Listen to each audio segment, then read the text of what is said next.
ഇന്നത്തെ വീഡിയോയിൽ ബ്ലാക്ക് ഉപയോഗിച്ച് കളിക്കുമ്പോൾ ബ്ലാക്കിനെ ട്രൈ ചെയ്ത് നോക്കാവുന്ന ഒരു ട്രാപ്പാണ് നമ്മൾ നോക്കുന്നത്.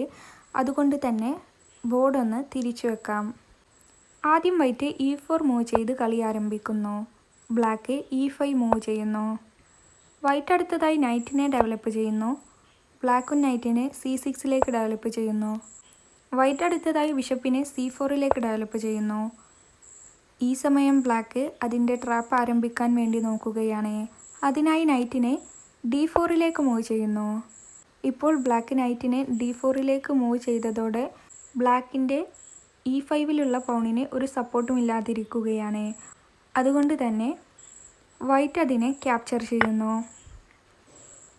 അടുത്തതായി ബ്ലാക്ക് ക്യൂനിനെ G5ലേക്ക് മൂവ് ചെയ്തുകൊണ്ട് ഒരേ സമയം ബ്ലാക്കിൻ്റെ 2 പീസുകളെ അറ്റാക്ക് ചെയ്യുന്നു.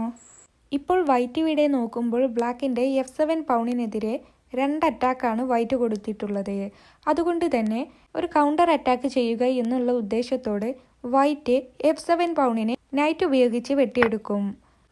അപ്പോൾ ബ്ലാക്ക് ക്യൂൻ ഉപയോഗിച്ച് G2 പൗണിനെ വെട്ടിയെടുക്കുന്നു. ഇപ്പോൾ വൈറ്റിൻ്റെ റൂക്കിനെതിരെ അറ്റാക്ക് വന്നിട്ടുണ്ട്.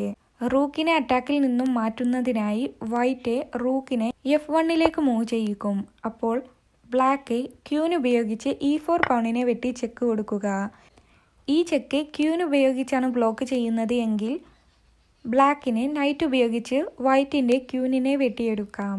അതുകൊണ്ട് തന്നെ വൈറ്റ് ഇപ്പോൾ ബിഷപ്പ് ഉപയോഗിച്ചായിരിക്കും ഈ ചെക്കിനെ ബ്ലോക്ക് ചെയ്യുക. അപ്പോൾ നൈറ്റ് ഉപയോഗിച്ച് F3യിൽ ഒരു ചെക്ക് കൊടുക്കുന്നതോടെ കളി ചെക്ക്മേറ്റ് ആകുന്നു.